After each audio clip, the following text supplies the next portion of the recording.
Ya, tenemos la P3, que es de diferenciabilidad. En este caso es súper introductoria, de verdad que muy introductoria. No les voy a mentir, no me quedan más preguntas de diferenciabilidad que no había usado. Entonces puse esta. Pero igual creo que sirve para refrescar la memoria si es que, como lo vieron hace harto, si es que a algunos se le ha olvidado un poquito cómo se hacen estas preguntas, que son bastante típicas, como bastante metódicas. Paso A, B y C, listo. Eh, como que creo que les podría servir, ¿ya? En este caso nos dan una función, de nuevo dividida en dos tramos, ¿ya? En este caso sí es una función como la que estamos acostumbrados, es decir, toma un valor cuando x, y es distinto a cierto punto, en este caso el 0, 0, y toma otro valor, una constante, en este caso 0, si es que x, y es igual a 0, 0, ¿ya? De nuevo, hacemos estas funciones así porque si es que nosotros no aclaramos esto acá, ya si tuviéramos simplemente la función de arriba, tenemos que para el 0, 0 esta función se indetermina, ¿ya? Entonces uno como que la fuerza a que sea una función continua, añadiendo este cachito de acá, que es el 0. ¿Ya? Entonces lo primero que nos piden es calcular las derivadas parciales de f en todo su dominio. ¿Ya? Aquí algo importante es que nosotros, como nos las piden en todo el dominio y no en un punto particular, tenemos que separarnos en dos casos. Primero, el caso cuando x, y es distinto de 0, 0. Entonces vamos a tener que, para x, y distinto de 0, 0, ¿ya? Lo que uno puede hacer es directamente calcular las derivadas direccionales, perdón, las derivadas parciales derivando, ¿ya? Con respecto a x primero y después con respecto a y, ¿ya? ¿Por qué? Porque en este caso no tenemos una discontinuidad, no hay ningún problema, no se indetermina la función, entonces como la función es continua, no hay atado, podemos, o sea, como la función es continua y tengo una expresión para la función en ese punto, puedo directamente calcularla. Entonces la derivada de f con respecto a x no es más que derivar esta expresión con respecto a x, que en este caso es x elevado a 3 por y, partido en x cuadrado más y cuadrado.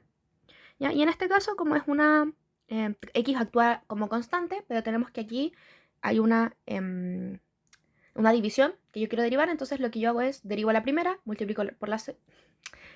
me estoy explicando muy mal. Derivo lo de arriba, multiplico por lo de abajo, derivo lo menos, derivo lo de abajo, multiplico por lo de arriba, y abajo queda lo de abajo al cuadrado. Entonces al final lo que yo voy a tener es abajo, x cuadrado más y cuadrado, elevado a 2, arriba. Derivar la primera, es decir, 3x elevado a 2, por y, multiplicar por lo de abajo, es decir, x cuadrado más y cuadrado, menos derivar esto de abajo, ¿ya?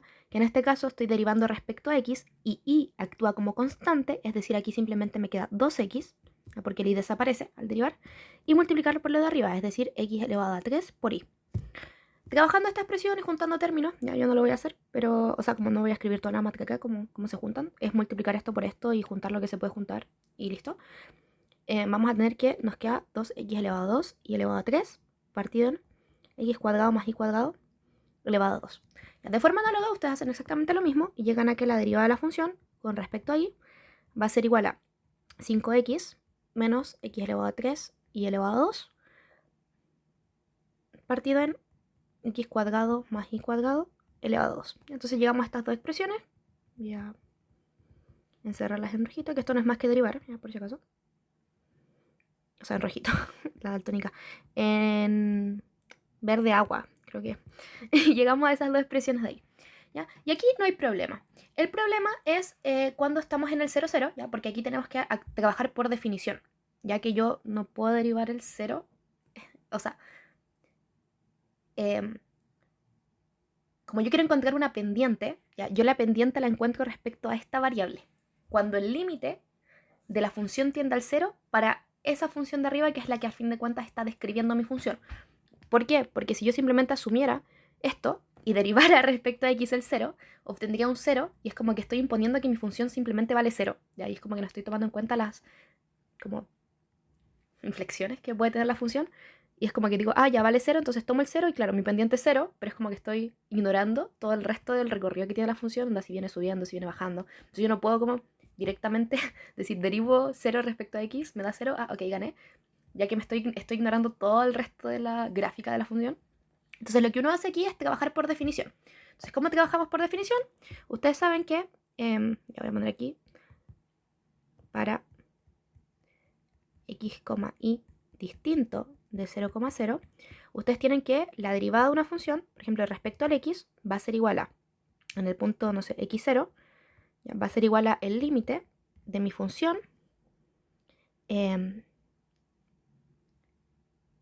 evaluada en... un segundo. Ya, espero me perdonen por cortar la grabación, pero mejor me fui a buscar la definición porque yo les iba a anotar para este caso, para el caso del X, pero prefiero anotarles la general para que no tengamos atado. Ya, entonces vamos a tener que la derivada de una función con respecto a un XJ, ya, esto es lo que fui a buscar por si acaso, va a ser el límite cuando t tiende a 0 de la función evaluada, ya en este caso, voy a ponerlo así, para un X genérico, X, va a ser el límite de la función en X más t por EJ, donde EJ ustedes saben que es el vector canónico de, en este caso, la variable J. Por ejemplo, si fuera X, sería el 1,0,0 hasta la cantidad de variables que tenga. ¿Ya? Si fuera, no sé, Y, sería el 0,1, bla, la cantidad de tantos ceros como variables tenga mi función, y así sucesivamente. ¿Ya? Entonces ustedes tienen eso, y aquí le restamos la función evaluada en el X, y todo esto partido por mi variable límite, que es la variable t. ¿Ya? Entonces, esa sería al final como el límite que yo quiero calcular. ¿Ya? Y en nuestro caso, vamos a tener que, entonces, la derivada de f con respecto a x, en este caso evaluar en el 0, 0, porque es donde yo quiero estudiar la derivada parcial, va a ser igual a el límite de que de f en x, ya que en este caso es 0, entonces vamos a tener 0,0, más t por el vector canónico e1, es decir, 1, 0. Menos, menos la función evaluada en el 0, 0, perdón. ¿Ya? Todo esto es aquí tomando t igual a 0, 0 y ej igual a e1. ¿Ya? Y después todo esto partido en t. Al final nos damos cuenta que nos queda entonces, ya visto todo esto cuando t tiende a 0. ¿Ya? Nos queda entonces el límite, cuando t tiende a 0, ¿de qué? Esto hago la suma, me queda f de...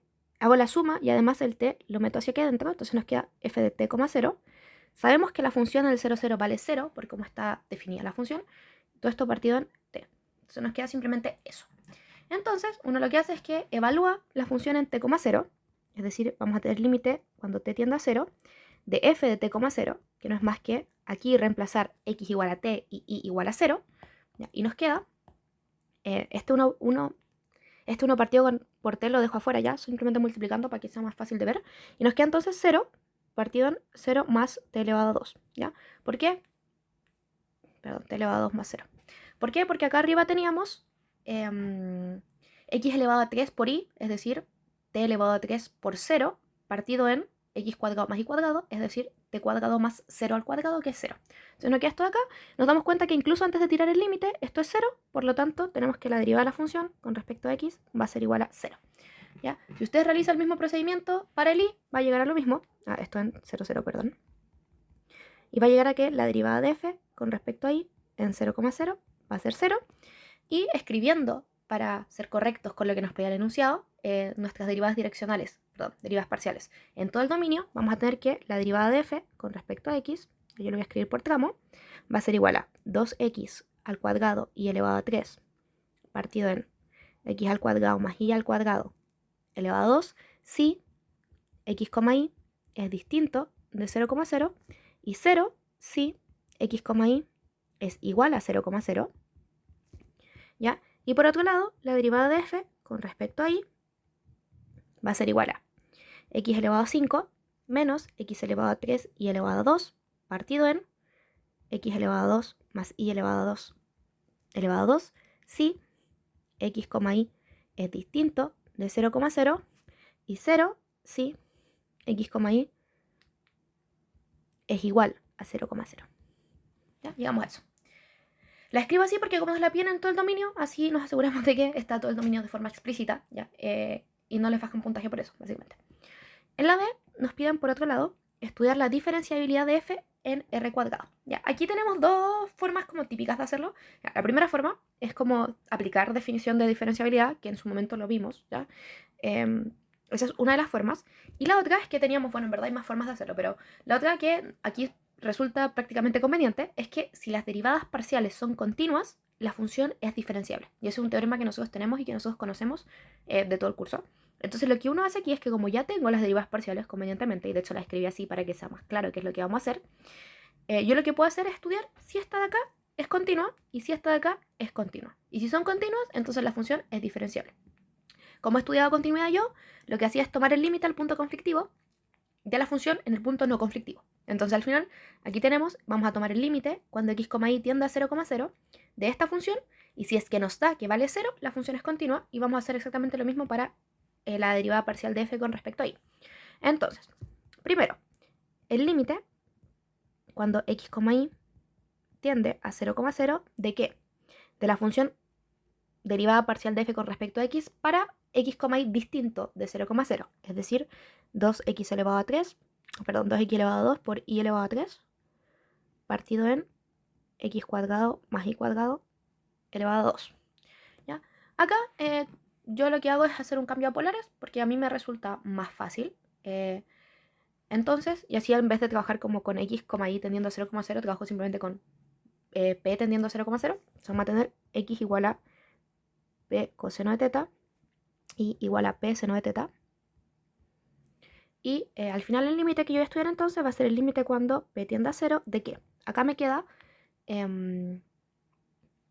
2 por p elevado a 5 por coseno elevado a 2 de teta por seno elevado a 3 de teta. Estoy simplemente reemplazando el cambio de variable en la función. Partido por x cuadrado más y cuadrado me da p elevado a 2. ¿Ya? Entonces en este caso vamos a tener p elevado a 2 elevado a 2.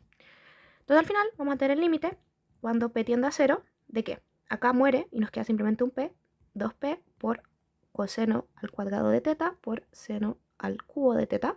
Nos damos cuenta que ya, el 2 es constante, así que no nos importa, pero acá tenemos una acotada por una nula, esta tiende al 0. Entonces vamos a tener nula por acotada y eso quiere decir que nos da nula, es decir, todo este límite vale 0. ¿Ya?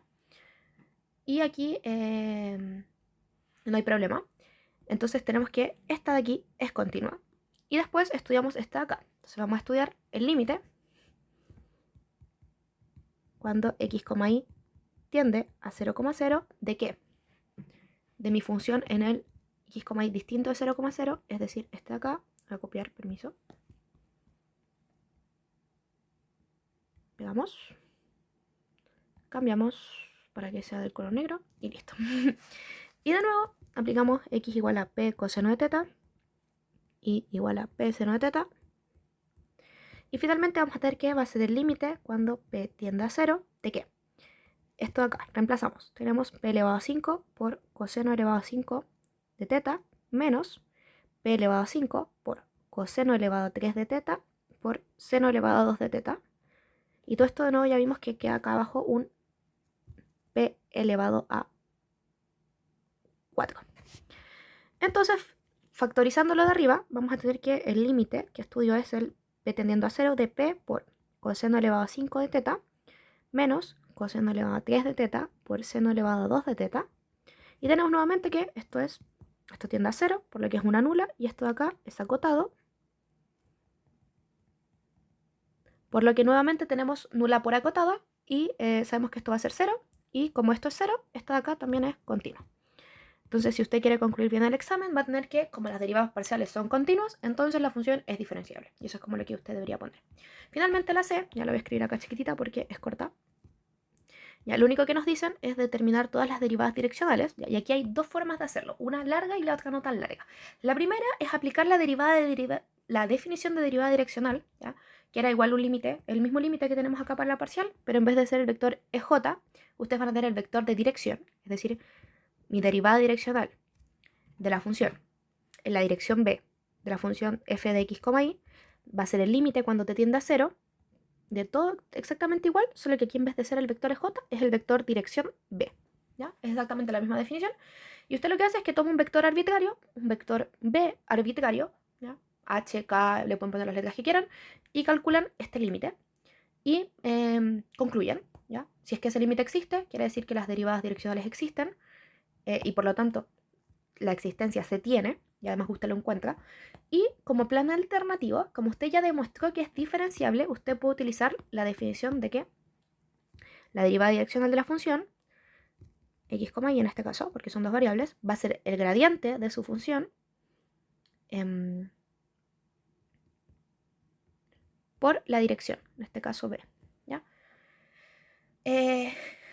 Estoy intentando acordarme si era producto punto o gradiente, o perdón, o multiplicación. Si es que B lo escribieron como un vector de direcciones que va hacia el lado, que es como lo más normal. Uy, me mandaron un rel. Si que ustedes lo escribieron como un vector de dirección así como H, K, M, ¿ya? Esto de aquí es multiplicación. Si usted escribió el vector para abajo, que yo les dije que eso depende mucho de la notación del profe, HKM, por ejemplo así, esto acá es producto punto, ¿ya? Es para que tenga sentido la matemática, porque no podrían estar multiplicando algo que va hacia abajo, que el gradiente va hacia abajo, ustedes saben, con algo que va hacia abajo, ¿ya? Entonces ahí es producto punto, ¿ya? Por si acaso, hago la aclaración para que nadie se equivoque en el control. Entonces, usted ya sabe que si la función es diferenciable, se cumple esto, y yo tengo el gradiente y tengo mi dirección, entonces, bueno, y además que si esto se cumple, sé que existen las derivas direccionales, entonces como en este caso simplemente me piden demostrar existencia, usted podría poner, como ya demostramos que la función es diferenciable, apoyándonos de esta igualdad, sabemos que existen las derivas direccionales, ¿ya? Y si le pidieran encontrarla, usted simplemente reemplaza aquí con un vector b arbitrario, que tiene que tener la misma cantidad de componentes que las componentes que tiene su función, ¿ya? Y sería, y concluye. Entonces, tenemos que la deriva direccional de la función existe en todas las direcciones. Ese sería este ejercicio. Espero que les ayude.